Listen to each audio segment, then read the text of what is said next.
So unfortunately last week my computer broke down and I had to get a new one, so I wasn't able to make videos for a while. But I'm back, and we are going to jump right in with Chapter 4 of Fool Me Twice, Fighting the Assault on Science in America. Science Meet Freedom. Instead of being derided as geeks or nerds, scientists should be seen as courageous realists and the last great heroic explorers of the unknown. They should get more money, more publicity, better clothes, more sex, and free rehab when the fame goes to their heads. Matthew Chapman. Chapman is co-founder of Science Debate 2008 and the great-great-grandson of Charles Darwin. The biology of democracy. The implications of empiricism for government were profound. Suddenly, kings and popes logically, empirically had no greater claim to authority than anyone else. This was a self-evident truth that proceeded from careful observation of nature through our knowledge-building process, the same process that we use in science. And if it was the case that we were equal and free, then the only form of government that made sense was government of, by, and for the people. The only question was how best to implement it. It can be argued that the method the framers hit upon, democracy, is based to some extent on biology via its roots in natural law. This argument is supported by recent research in the field of opinion dynamics by Princeton University biologist Simon Levin. His observations of animal herds show that, like human social groups, they follow certain innate rules of organization. A vote is an expression of opinion, and herd animals quite literally vote with their feet when determining the overall herd's grazing patterns. But the voting is not entirely egalitarian. There are opinion leaders in these herds just as there are in human social groups. The idea of having equality of opportunity, in practical terms having the right to vote, exists, but just as in human society, all individuals do not have equal influence. In America, the framers of the Declaration of Independence had more influence in shaping our democracy than the odd Virginia tobacco farmer did. In herds, a very few individual opinion leaders make decisions that influence the entire herd's grazing patterns. Individuals in reality are continually gaining new information and hence becoming informed, says Levin. So for sure, any individual could become a leader. Just look at elections in the US. That does not mean that all men are created equal, but in terms of the ability to lead, they all have equal opportunity. The idea that natural law and hardwired biological instincts are somewhat synonymous forces lies at the very foundation of Western law. Remember Calvin's case.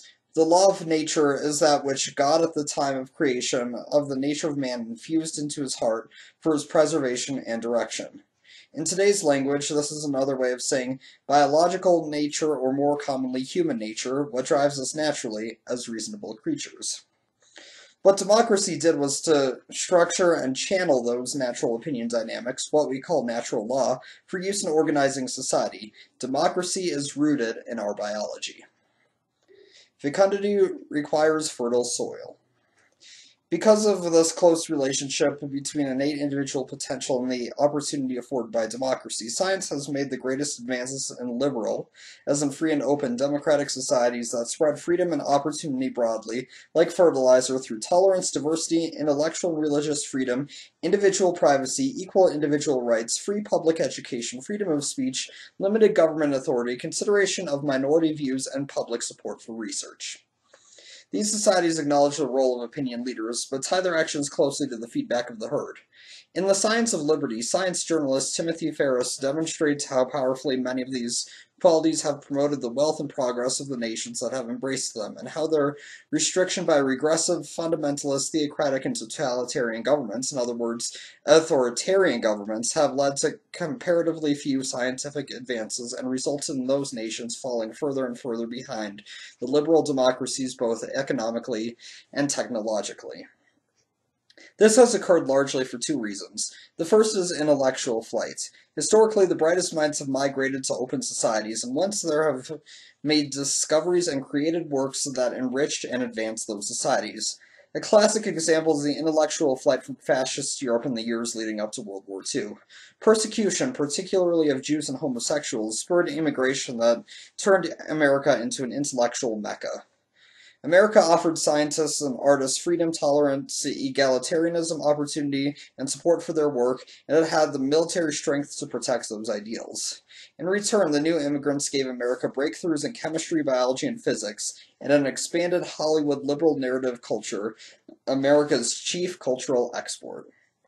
But scientific leadership proceeds from not only openness, but also the degree of opportunity available to citizens. By making education free and accessible to all, by stimulating cross-pollination and creativity with diversity of views and support for research in the arts, and by leveling the economic playing field to provide equal opportunity and freedom of inquiry, democratic societies have broadcast the intellectual fertilizer that helps talent develop wherever it may be. Combined, these two factors have had a powerful effect. Even more than empowering individuals, they empower ideas. It is this mix of freedom, tolerance, creativity, talent, and diversity in science and art, and in the social and intellectual interplay between art and science that has historically spawned the great breakthrough cultures that produce bumper crops of new ideas and fresh insights. A nation of thinkers or tinkerers. Jefferson was certainly aware of some of this, and he heavily promoted science during the 8 years of his presidency from 1801 to 1809, frequently writing and speaking of its value and importance to the nation, and sponsoring major scientific expeditions, such as that of Meriwether Lewis and William Clark. Befitting the great westward expansion in the 19th century, it was America's pioneer spirit and can-do attitude that produced the world's greatest inventors and implementers, including Eli Whitney, Samuel Morse, Alexander Graham Bell, Thomas Edison, and Nikola Tesla. But Europe was still the home of real science and the scientists who made the fundamental theoretical breakthroughs, including Charles Darwin, Marie Curie, Michael Faraday, James Maxwell, Gregor Mendel, Louis Pasteur, Max Planck, Alfred Nobel, and Lord Kelvin. This focus on tinkering and engineering versus science and discovery was partly because America lacks the well-established academies of Europe, but it also seemed to have something to do with the American character itself. French political scholar Alexis de Tocqueville noted this focus on pragmatism when he toured America in 1831 and 1832. His report of what he learned, Democracy in America, contains a chapter titled, Why Americans Are More Addicted to Practical Than to Theoretical Science. Tocqueville observes that free men who are equal want to judge everything for themselves, and so they have a certain contempt for tradition and for forms. They are men of action rather than reflection, and hold meditation in low regard. Nothing, he argued, is more necessary to the culture of the higher sciences or of the more elevated departments of science than meditation, and nothing is less suited to meditation than the structure of democratic society. A desire to utilize knowledge is one thing. The pure desire to know is another. Americans were tinkerers and inventors, but the era of grand American thinkers like Jefferson, Franklin, and Livingston was over, if it had ever been. This American focus on practicality, this preference for utility over beauty, Tocqueville argued, might eventually be the country's downfall, and he related a striking cautionary tale that resonates powerfully today. When Europeans first arrived in China 300 years ago, they found that almost all the arts had reached a certain degree of perfection there, and they were surprised that a people which had attained this point should not have gone beyond it. At a later period, they discovered traces of some higher branches of science that had been lost. The nation was absorbed in productive industry. The greater part of its scientific processes had been preserved, but science itself no longer existed there. This served to explain the strange immobility in which they found the minds of this people. The Chinese, in following the track of their forefathers, had forgotten the reasons by which the latter had been guided. They still used the formula without asking for its meaning. They retained the instrument, but they no longer possessed the art of altering or renewing it. The Chinese, then, had lost the power of change. For them, improvement was impossible. They were compelled at all times and in all points to imitate their predecessors, lest they should stray into utter darkness by deviating for an instant from the path already laid down for them. The source of human knowledge was all but dry, and though the stream still ran on, it could neither swell its waters nor alter its course. In other words, China fell under an authoritarian intellectual fundamentalism that deeply honored tradition but lacks the substance, freedom, and capacity to create anything new. Tocqueville concluded that the basic research that had the power to change the future, to alter the course of the stream at will, was the product of European thinking, not American. His tale suggests the dangers imposed by embracing tradition and precedent at the expense of openness and creativity, applied research at the expense of basic science, fear at the expense of wonder, utility at the expense of beauty, and an insistence on financially quantifiable projections before an investment is made, the idea of which runs contrary to the entire process of discovery and creativity. Imagine, for example, an insistence on the promise of financial return prior to Darwin's trips on the Beagle or Neil Armstrong's first steps on the moon. They would never have happened. And yet it is hard to quantify the great wealth that has spun off from those adventures into the unknown. It is possible that Tocqueville's general assessment of America may have been correct, and that the United States would have coasted off its vast natural resource exploitation until its economy eventually ran out of growth, but would never have really led the world were it not for three major developments. The first grew out of Jefferson's insistence on public education, which over time did indeed provide opportunity to undiscovered talent. The second, also heavily encouraged by Jefferson, was the burgeoning American university system, which was built up to rival those of Europe. And the third was the American values of tolerance and freedom, which, serving as an intellectual beacon to the world, drew talent from elsewhere. By the first decades of the 20th century, all three developments were beginning to pay major dividends for America, and particularly for Republicans. Republican science. By its very nature, science is both progressive and conservative. Conservative, retentive of knowledge and cautious about making new assertions until they are fully defensible, and progressive, open to wherever observation leads, independent of belief and ideology, and focused on creating knowledge. It would thus be a mistake to characterize scientists as mostly Democrats or mostly Republicans. They are mostly for freedom, exploration, creativity, caution, and knowledge, and not intrinsically one or another party. In the early 21st century, the party that most stands for freedom, openness, tolerance, caution, and science is the Democratic Party, which may explain why 55% of scientists polled in 2009 said they were Democrats, while only 6% said they were Republicans, compared to 35% and 23% of the general public, respectively. Early in the 20th century, the situation was almost reversed. Republican Abraham Lincoln had created the National Academy of Sciences in 1863. Republican William McKinley, admired by Karl Rove, won two presidential elections in 1896 and 1900, both times over the anti-evolution Democrat William Jennings Bryan, and supported the creation of the Bureau of Standards, which would eventually become today's National Institute of Standards and Technology. Bryan's strident campaigns of anti-evolutionism, culminating in the 1925 Scopes monkey trial, helped to drive even more scientists toward the Republican Party. We have many people, even here, who hasten to condemn evolution without having the remotest conception of what it is they are condemning, nor the slightest interest in an objective study of the evidence in the case, which is all that the teaching of evolution means, wrote an exasperated Republican, the Nobel physicist and Caltech head Robert A. Millikan in the leading journal Science in 1923. Men whose decisions have been formed, as are all decisions in the jungle, by instincts, by impulse, by inherited loves and hates, instead of by reason. Such people may be amiable and lovable, just as is any house dog, but they are a menace to democracy and to civilization because ignorance and the designing men who fasten upon it control their votes and their influence. Other prominent scientists noted the political divide. The great botanist Albert Spear Hitchcock, who would soon become principal botanist for the U.S. Department of Agriculture, wrote the following spring in the same journal that it is absurd for a scientist to shiver with fear if he sees a black cat cross his path or if he walks under a ladder. It is equally absurd to believe that all Germans or all Democrats or all Roman Catholics are undesirables and a menace to society. Originally growing out of the anti-federalist party of Thomas Jefferson, by the early 20th century, the Democratic Party had become dominated on the national level by Southern religious conservatives and was divided over culture war issues, including evolution, the prohibition of alcohol, restrictive immigration laws, the Ku Klux Klan, and the Catholic faith of Al Smith, the Democratic presidential nominee in 1928.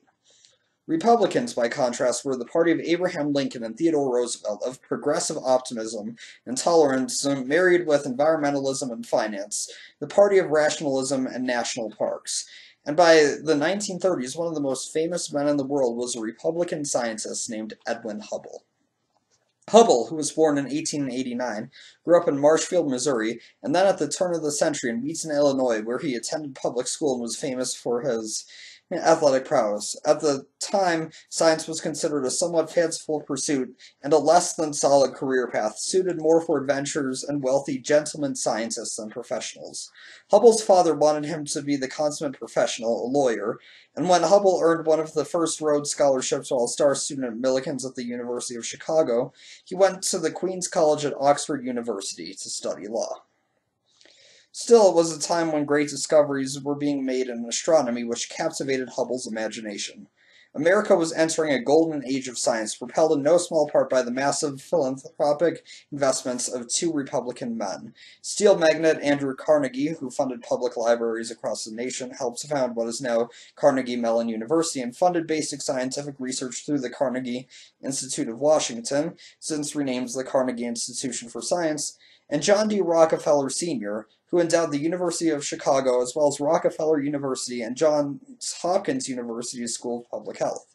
As Hubble began secretly studying astronomy, what had captured the imagination of the American public was the growing fame of the former Swiss patent officer with wild hair and a playful face, Albert Einstein. The hoax of relativity. Einstein's general theory of relativity had made the striking prediction that gravity could bend space and so disrupt the straight-line flow of light. On May 29, 1919, scientists set out to test the theory by carefully observing the way starlight behaved during a solar eclipse. If Einstein was right, the sun's gravity would bend the light of the stars that were in line with it, making them appear to be slightly offset. The eclipse blocks enough sunlight that astronomers could see the stars and measure changes in their apparent locations. If they shifted, Einstein's theory would be proved. The test's audacity drew the attention of scientists and journalists the world over. If Einstein was wrong, his reputation would be ruined. If he was right, he would be celebrated as a genius and change everything we thought about the universe. The results were dramatically presented at a November joint meeting of the Royal Society of London and the Royal Astronomical Society, and they confirmed Einstein's predictions spectacularly. The American popular press loved the drama, and Einstein became a household name as a little tramp of a professor who happened to also be a bold genius with funny hair and a beloved violin, not unlike Charlie Chaplin and his cane.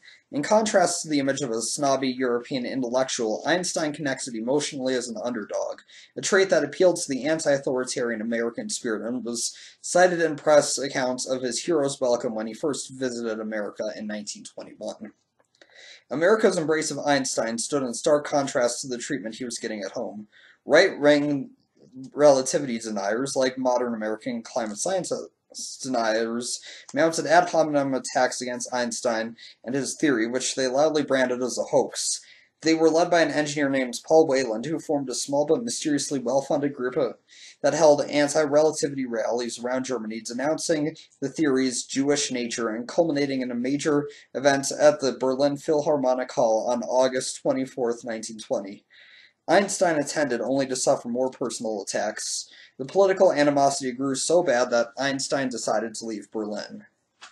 "The world is a strange madhouse," he wrote to a friend 3 weeks after the rally. "Currently every coachman and every waiter is debating whether relativity theory is correct. Belief in this matter depends on political party affiliation." Even prominent physicists were getting into the denialism, largely along political lines. The winner of the 1905 Nobel Physics Prize, Philip Leonard, who had previously exchanged flattering letters with Einstein, had since become bitter about the Jews and jealous of the popular publicity Einstein's theory was receiving. He now called relativity absurd and let his name to Weyland's group's publicity brochures, and as a Nobel laureate he works behind the scenes to make certain Einstein would be denied the prize. The greatest triumph of satanic intelligence in 5,931 years of devilish warfare. At the same time, a surge in anti-science politics have been growing in the United States in reaction to the perceived evils of the theory of evolution. Like relativity, evolution was seen by social conservatives as undermining moral absolutes, in this case biblical authority. The movement was led in part by the attractive charismatic revivalist Aimee Semple McPherson, the founder of what may have been the first American evangelical megachurch, the 5,300-seat Angelus Temple in Echo Park, Los Angeles. The facility was equipped with radio towers to broadcast her sermons, and she filled it to capacity 3 times a day, 7 days a week. McPherson stressed the direct experience approach to religion, not unlike the empirical spirituality of the Puritans. And like the Puritans, she challenged the mainstream Protestant churches on being too orthodox, too tolerant, and not authoritarian enough. The revivalist spirit was propelled by the wave of immigration that followed World War I, which many Americans had found disconcerting, the recovery from the traumatic flu pandemic of 1918, which had killed millions, and the return of millions more from the war, many of them still with untreated shell shock, the condition we now call post-traumatic stress disorder. Fueled by the new domestic activity and cheap labor, the stock market boomed. Moral restrictions were loosening, and the country dearly needed to blow off some steam and cut a rug. Materialism soared during what F. Scott Fitzgerald called the Jazz Age in his 1925 novel, The Great Gatsby. The line between liberalism and running amok depends upon one's psychological keel, as Gatsby showed. For many, this powerful mix of materialism, diversity, and tolerance was simply too much, and they began to lose their moral bearings, or to feel that the rest of America was losing theirs. McPherson was among the latter group. Like a strict church lady of the Wild West, she set about working to bring order to society, and her moral fierceness offered a bulwark in this storm to many. By the mid-1920s, McPherson's name had become a household word. She was made an honorary member of police and fire departments across the country, and from this great platform she took up a campaign against the 2 most profound evils threatening America at that time: the drinking of alcohol and the teaching of evolution in public schools. McPherson was not alone in this holy campaign. William Jennings Bryan, the former Secretary of State, had been the Democratic candidate for president for a 3rd time in 1908 and had spoken throughout the United States in favor of prohibition and against the teaching of evolution, which he believes had led to World War I. If we were in fact descended from a lower order of animals, he professed, then there was no God, and as a consequence, nothing underpinning society. Darwin himself had not seen it this way. Writing to John Fordyce in 1879, it seems to me absurd to doubt that a man may be an ardent theist and an evolutionist, but several states passed laws banning the teaching of evolution after Bryan's stump speeches. The most notable of these was Tennessee's Butler Act, signed into law on March 21, 1925. By April, the American Civil Liberties Union had recruited a substitute teacher named John Scopes to break the law in Tennessee, after which they would pay for his defense to challenge it. McPherson was a strong supporter of Bryan during the resulting Scopes monkey trial. Bryan had been her guest at the Angelus Temple and had watched her preach that social Darwinism had corrupted students' morality. The teaching of evolution was the greatest triumph of satanic intelligence in 5,931 years of devilish warfare against the hosts of heaven. It is poisoning the minds of the children of the nation, she had said. While Bryan was representing the World Christians Fundamentals Association at the trial, McPherson sent him a telegram offering 10,000 members of Angelus Temple, with her millions of radio church membership, send grateful appreciation of your lion-hearted championship of the Bible against evolution, and throw our hats in the ring with you. The confrontation at the trial between Bryan and Scopes' sophisticated country lawyer, Clarence Darrow, also a Democrat, was the climax of one of the nation's earliest major science, politics, religion controversies, and it turned public opinion in support of teaching evolution in public schools. The Vatican stayed out of this first major political debate over evolution, partly because its healthy network of parochial schools meant it had little skin in the game. Even today in Georgia, the joke is, if you want your kids to learn about evolution, send them to Catholic school because they won't learn it in public school. Evangelical Protestants and Roman Catholics had now nearly reversed their respective popular positions with regard to science, a reversal that astronomer Edwin Hubble would soon help to accelerate. Henrietta, the human computer. It was into this fiery climate of the 1920s that Protestant-raised Hubble, adorned with the Cape, Cane, and British accent he had adopted while at Oxford, returned after the war. He arrived at the Carnegie Institute of Washington, funded Mount Wilson Observatory outside Pasadena, California, insisting on being called Major Hubble. Looking through the Great Hooker telescope at 101 inches in diameter and weighing more than 100 tons, it was by far the largest and most powerful scientific instrument in the world. Hubble was able to view the universe with the light-gathering capacity of more than 200,000 human eyes. What he saw changed humanity's view of the universe forever, and would further roil the controversy over science's role in defining the origins of creation. A conservative Baconian observer, Hubble photographed a small blinking star in the Andromeda Nebula that he identified as a Cepheid variable. This observation would become iconic in its power. Another astronomer, Harvard College Observatory's Henrietta Leavitt, had in 1912 shown something remarkable at Cepheid variable stars. The longer their period, the brighter they appeared to be. This made sense. Stars were very faint, and to probe deeply, astronomers began to mount cameras to their telescopes and take very long exposure photographs on glass plates so they could capture light from stars that were too faint to see with the human eye. A blinking star that has a longer on period deposits more light on the plate than one with a shorter period. Leavitt's brilliant observation was so self-evident as to be irrefutable, but no one had noticed it before. The accomplishment was all the more remarkable because Leavitt was not allowed to be part of the scientific staff. She was a computer, one of several women hired merely to identify and catalog stars and calculate light curves for the male scientists. She was paid a premium rate of 30 cents per hour over the usual 2 bits because of the high quality of her work. Danish astronomer Edwin Hertzberg seized upon Leavitt's discovery to create a means of measuring intergalactic distances.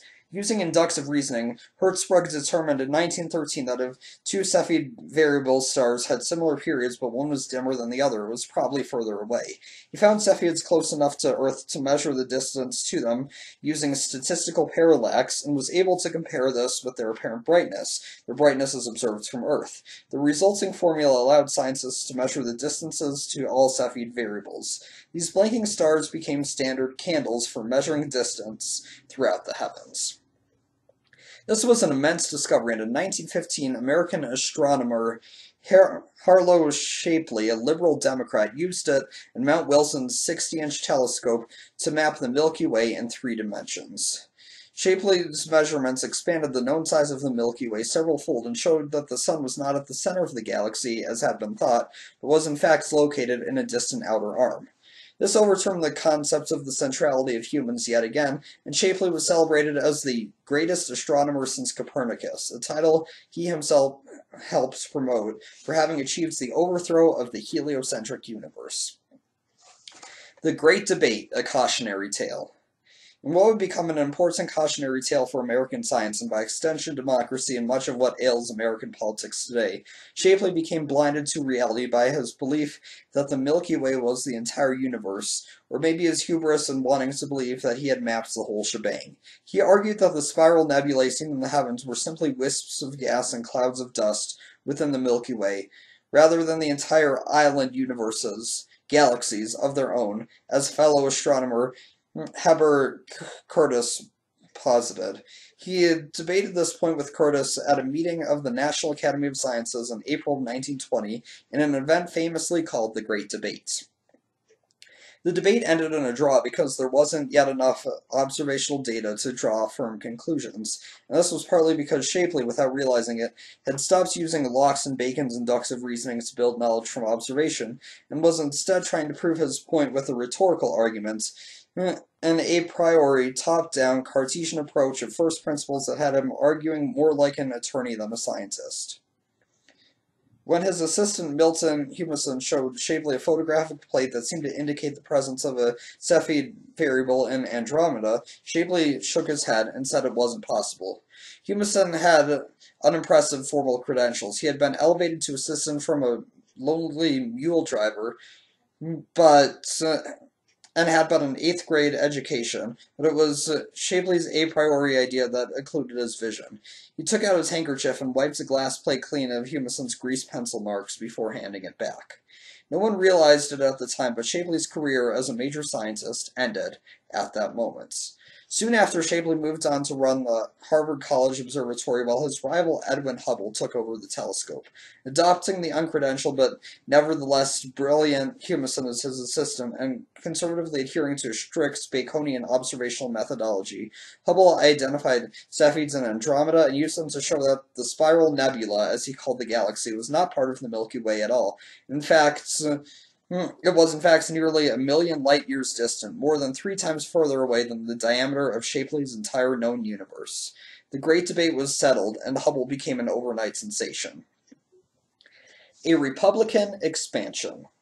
Riding some 5 stories up in the velvet darkness alongside the Jules Verne-like structure of the Hooker telescope under cold and intensely starry skies, Hubble followed this accomplishment up in 1929 by showing that there was a direct correlation between how far away a galaxy is and its redshift, the degree to which light waves are shifted to the red end of the spectrum. Light waves are emitted at known frequencies. Redshift is caused by stars' light waves stretching out, apparently due to the stars rushing away from Earth, making them lower in frequency and thus shifted toward the red end of the visible light spectrum. Scientists had already established that the redshift suggested that light waves were subject to the Doppler effects. We notice the Doppler effects in everyday life when the sound of a train's whistle or police siren lowers in pitch as it races away from us. The scientists believe redshift could be used as a measure of the speed at which a star appears to be moving away from us. Hubble correlated that redshifts with distance, and then showed by painstaking observation, performed mostly by Humason, whom Shapley had recommended for promotion to the scientific staff, that the farther away a star is, the greater the redshift. Hubble found this to be uniformly true in every portion of the sky. This suggested the universe itself was probably expanding at an even rate. So picture how this could be imagined blowing up a perfectly round balloon until it is no longer flaccid, but not yet taut. Now take a marker and mark spots in a grid pattern all over the entire surface of the balloon, each spot exactly 1 inch distant from the next. Now finish blowing up the balloon and watch what happens. As you blow, every dot moves farther away from every other dot. The space between each pair of dots expands. In addition, the dots that are, say, 5 dots apart from each other move apart 5 times faster than the dots that are only 1 dot apart do, because the surface is expanding uniformly. 5 times the distance, 5 times the expansion. This is a close analogy to what Hubble saw happening in 3 dimensions in the universe. This fundamental velocity-distance relationship came to be known as Hubble's law and is recognized as one of the basic laws of nature. It also implied something even more momentous. A Catholic priest's Big Bang. Georges Lemaitre was a pudgy, pinkish Belgian Jesuit abbé, a Catholic priest who also happened to be a skilled astronomer. Lemaitre had noticed that Einstein's general theory of relativity would have implied that the universe was expanding, but for a troublesome little mathematical term called the cosmological constant that Einstein had inserted into his equations. Lemaitre saw no convincing reason why the cosmological constant should be there. In fact, Einstein himself had originally calculated that the universe was expanding, but he was a theoretician, not an astronomer. When he turned to astronomers for verification of his theory, he found that almost all of them held the notion that the universe existed in a steady state, and there was no motion on a grand scale. So, in deference to their observational experience, Einstein adjusted his general theory calculations with a mathematical fudge factor, the cosmological constant, that made the universe seem to be steady.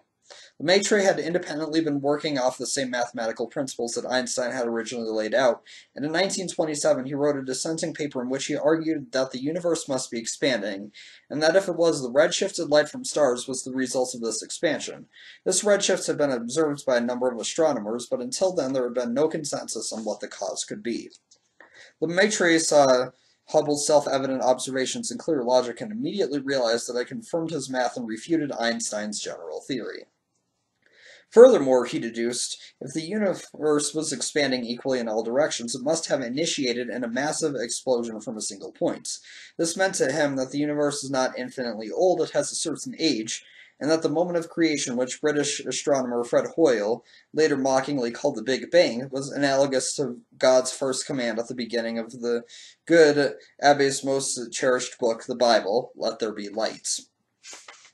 Hubble's meticulously reported logic and observations convinced Einstein that he had been wrong about the cosmological constant. He made a pilgrimage from Germany to Mount Wilson Observatory outside the Pasadena, where he joined Hubble, Humason, Lemaitre, and others to make a stunning public announcement. Unlike Shapley, Einstein changed his position and removed the cosmological constant from his general theory of relativity, later calling it the biggest blunder of my life. The universe was indeed expanding. Science rock star. This dramatic mea culpa by Einstein drew even more attention to Hubble and the striking depictions of the immense universe coming from the swashbuckling astronomers atop the 5,715-foot Mount Wilson. Breathless newspaper headlines screamed across several columns about the gargantuan distances and the millions of new worlds Hubble was discovering. He began to lecture on science to standing room only crowds of 5,000 people and became one of the most famous men in the world. Decades later, the Hubble Space Telescope would be named in his honor, but in the 1930s, Hubble's work captured the public interest like that of few scientists before him. He became one of the first great popularizers of science with his traveling and speaking, even delivering, as part of a scientific lecture series, a 10-minute national radio address heard by millions during an intermission of a New York Philharmonic broadcast. He and his wife, Grace, were the special guests of director Frank Capra at the March 4, 1937 Academy Award ceremony, where Capra, the Academy's president this year, won a Best Director Oscar for Mr. Deeds Goes to Town. Hubble became the toast of Hollywood, and a long line of actors and directors made the pilgrimage up Mount Wilson to peer through the lens of the telescope with him. Unlike the admiration that his strikingly clear papers produced, this activity engendered the wrath of his fellow scientists, who scorned him as an arrogant egotist and shameless self-promoter. His protege, Alan Sandage, said that Hubble didn't talk to other astronomers very much, but he was certainly not arrogant when he was in the company of other people. He had the talent to back up his celebrity and had done a great public service of the sort that scientists should, as a rule, be more appreciative of. Among the many celebrities Hubble came to know was Amy Semple McPherson, who visited him on the mountain. According to Sandage, Milt Humason, who was a famous womanizer, claimed that in 1926, during a month-long disappearance that McPherson attributed upon resurfacing to having been kidnapped, tortured, and held for ransom in Mexico, the attractive radio evangelist had actually been up on Mount Wilson enjoying Humason's special attentions in the Captain cottage. If true, it would seem an example of the not uncommon phenomenon of some strident preachers and lawmakers who attempt to impose rules and structure on society, perhaps seeking to control their own overpowering urges. Hubble maintained a tolerant but skeptical relationship toward all religions, but when it came to politics, according to Sandage, a Democrat, Hubble was a strong Republican who enjoyed colluding with other Republican scientists to schedule known Democrats for telescope time on Election Day to prevent them from voting. In 1951, the Holy Father, Pope Pius XII, gave a momentous speech in which he addressed Hubble's work and the Big Bang Theory, stating that the Big Bang proves the existence of God by showing there was a moment of creation, so there must be a creator. It was an adoption of the old Puritan view of science being the discovery of God's laws. A friend of Hubble's read the text of the Pope's speech in Los Angeles Times and wrote to him, "I am used to seeing you earn new and even higher distinctions, but till I read this morning's paper I had not dreamed that the Pope would have to fall back on you for proof of the existence of God. This ought to qualify you, in due course, for sainthood." Hubble, heralded by scientists as the greatest astronomer since Galileo, had brought the relationship between science and the Roman Catholic Church full circle. That is the end of Chapter 4. Next week we will read Chapter 5, Give Me Shelter.